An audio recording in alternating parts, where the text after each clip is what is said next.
ওই দূরে দেখো, মানে ওইদিকে যে গ্রামটা রয়েছে, এই যে এই রাস্তাটা ওইদিকেই যাচ্ছে।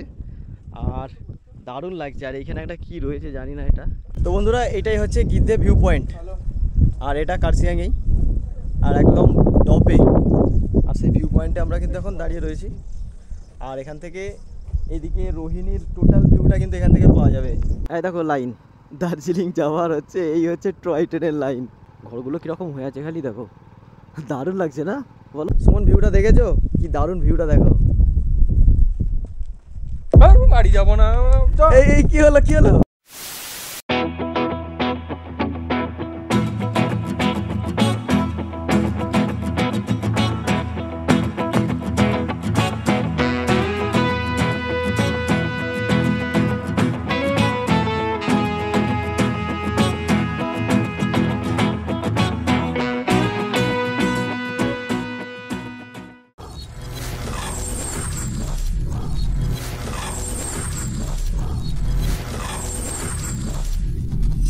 এখানে হচ্ছে আই লাভ কার্শিয়াং যে পয়েন্টটা রয়েছে, ভিউ পয়েন্টটা, ওইখানটা দাঁড়িয়ে আমরা ফটো তুলছিলাম। ওখান থেকে আমরা চলে এলাম, আরও উপরে যাচ্ছি, আরও উপরে যাব। ভয়টা একদম পুরোপুরি মন থেকে আউট হয়ে গেছে। যেটা ভয় ছিল এই রাস্তা নিয়ে, এই রাইড নিয়ে, সেটা কিন্তু সম্পূর্ণভাবেই মন থেকে আউট হয়ে গেছে। এবং বাইকের উপরেও একটা ডাউট ছিল আমার, যে আমার বাইক কী করবে না করবে। তো বাইকের উপর এখন ফুল কনফিডেন্স এসে গেছে, নো ডাউট। কেমন লাগছে বলো কার্শিয়াং? দারুণ লাগছে, দারুণ দারুণ। কেউ বলবে না বেকার লাগছে, সবাই বলে দারুণই লাগছে। ওই ভাইগুলোর সঙ্গে কথা বলছিলাম, ভাইগুলো যেটা বলছিল সেটা হচ্ছে যে এইখানে একটা না কি কোথায় কার্শিয়াংয়ে হান্টেড পয়েন্ট আছে। বলছিল যাবে ওখানে বিকালে বা সন্ধ্যায়, বলছে হেভি লাগবে।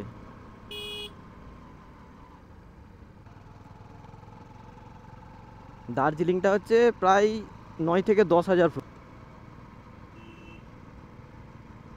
মাই আইডিয়া।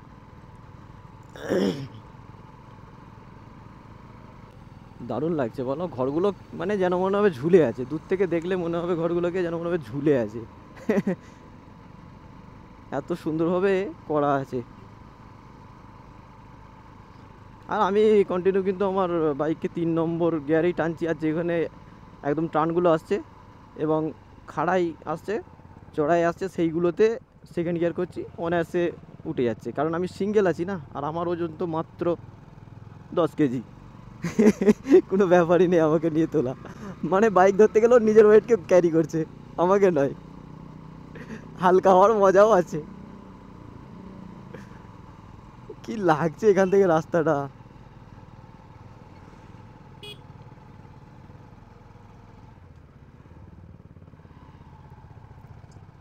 ঘরগুলো কীরকম হয়ে আছে খালি দেখো, দারুণ লাগছে না বলো? বিখ্যাত লাগছে। আর তার সঙ্গে রয়েছে এখানে 2 রকমের গাছ, ঝাউ গাছ আর তার সঙ্গে হচ্ছে পাইন গাছ।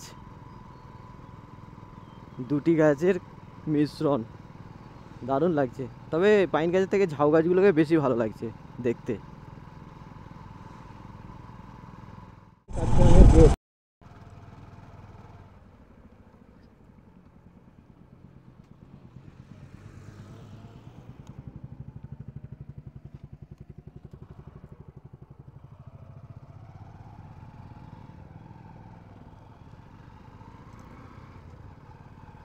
এই দেখো লাইন, দার্জিলিং যাওয়ার হচ্ছে এই হচ্ছে টয় ট্রেনের লাইন। এই টয় ট্রেন চলে যাচ্ছে দার্জিলিং, কার্শিয়াং হয়ে দার্জিলিং চলে যাচ্ছে।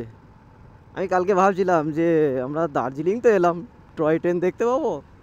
তো টয় ট্রেন এখনও দেখতে পাইনি, কিন্তু টয় ট্রেনের লাইনটা দেখতে পেয়েছি। জানি না কী হবে, কপালে থাকলে দেখতে পেয়ে যাবো টয় ট্রেনও।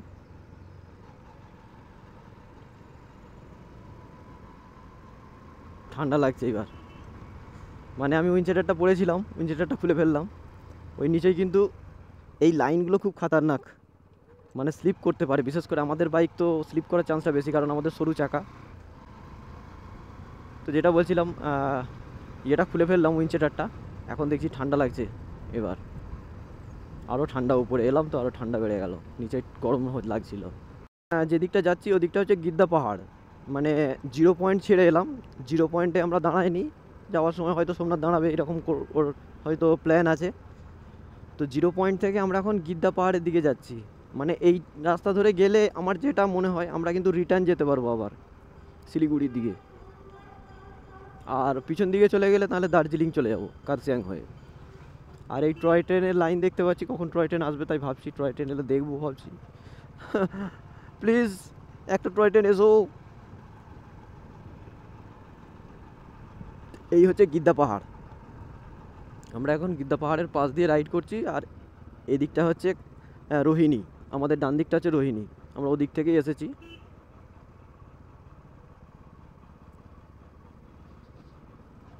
এই জায়গাগুলো যখন নিচে থেকে দেখছিলাম না, তখন মনে হচ্ছিলো যে এইসব জায়গাতে রাস্তা আবার থাকবে, এরকম খাড়াই পাহাড়, এরকম ডেঞ্জারাস পাহাড়, কিন্তু ভিতরে ভিতরে কোথা দিয়ে কিভাবে রাস্তা হয়ে আছে ভাবা যাবে না।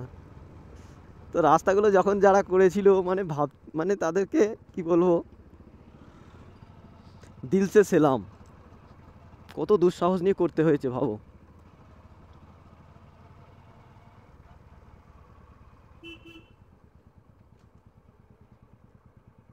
সুমন ভিউটা দেখেছো?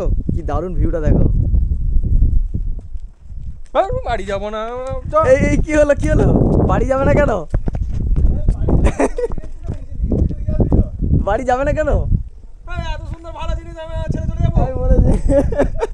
এই সোমনাথ বোঝা বাড়ি যাবি না তুই, উল্টে উপর দিকে যাবো, নিচের দিকে আসবি, উপর দিকে যাবো, আরো উপরে যাবে। আর উপর দিকে যাবো, আমি বাড়ি যাবো না। তো বুঝতে পারছো তো সুমনের মনোভাব, এখান থেকে ছেড়ে যেতে যাওয়ার কোনো ইচ্ছে নেই, ওকে মনে হচ্ছে বেঁধে বুঁধে নিয়ে যেতে হবে। তো আমরা এখন রয়েছি গিদ্দা পাহাড়ের ভিউ পয়েন্টে, আর এইখান থেকে ভিউটা কিন্তু দারুণ লাগছে। আর ওই দূরে দেখো, মানে ওইদিকে যে গ্রামটা রয়েছে, এই যে এই রাস্তাটা ওই দিকেই যাচ্ছে, আর দারুণ লাগছে। আর এইখানে একটা কি রয়েছে জানি না, এটা আমার মনে হয় সেই ওই রোপওয়ে হতে পারে, রোপওয়ে ছিল বা রোপওয়ে হবে। ও এটা মনে হয় রোপওয়ে, তাই তো? হবে, হ্যাঁ, আচ্ছা আচ্ছা, রোপওয়ে হবে। আর ওইটা হচ্ছে গিদ্দা পাহাড়ের ভিউ পয়েন্ট, ওই উপর থেকে পুরো এইখানটা ভিউটা দেখতে পাবে। আর এই উপরে ওইখানেই আছে যে নেতাজি মিউজিয়াম আছে, এটা হচ্ছে ওইখান দিয়ে জাস্ট এখান দিয়ে একটা রাস্তা উপরে উঠে যাচ্ছে, উপরে উঠেই আছে। হেভি লাগছে জায়গাটা, দারুণ লাগছে, মানে প্রত্যেকটা জায়গা দারুণ লাগছে, হেভি লাগছে, হেভি। দরকার নেই, এখান থেকে ভালো দেখা যাচ্ছে তো। রাইড করতে বলছি, আই লাভ কার্সিয়াং। নেবে কি আদিত্য নাও।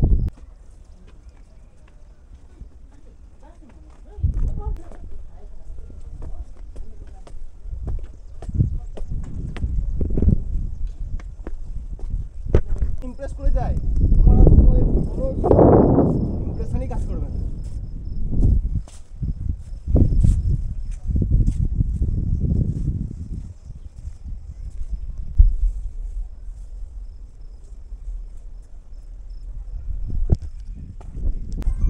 তো বন্ধুরা, এটাই হচ্ছে গিদ্দে ভিউ পয়েন্ট, আর এটা কার্সিয়াংয়েই, আর একদম টপে। আর সেই ভিউ পয়েন্টে আমরা কিন্তু এখন দাঁড়িয়ে রয়েছি, আর এখান থেকে এদিকে রোহিণীর টোটাল ভিউটা কিন্তু এখান থেকে পাওয়া যাবে। আমরা ছিলাম ওই যে দূরে, হয়তো তোমরা বুঝতে পারবে না আমার আঙুলের সোজাসুজি, ওই যে জায়গাটা দেখা যাচ্ছে, আমরা ওইখানেই কোনো এক জায়গায় স্টে করেছি নাইটে, আর ওখান থেকেই আমরা জাস্ট রাস্তা দিয়ে এই উপরে এসেছি। আর কার্সিয়াং যেতে গেলে এখান থেকে এদিকে বাঁদিকে, আর এইখান থেকেই দেখতে পাবে ওই যে যাচ্ছে টয় ট্রেনের লাইন, আর আসছে ওদিক থেকে এদিকে কার্সিয়াং হয়ে দার্জিলিং চলে যাচ্ছে। তো এইখান থেকে এইখানে চতুর্দিকের ভিউটা অসম লাগছে, অসম, তাই তো? একদম দারুণ লাগছে, মানে মন খুলে এক কথায় বলতে পারি, লাজবাব।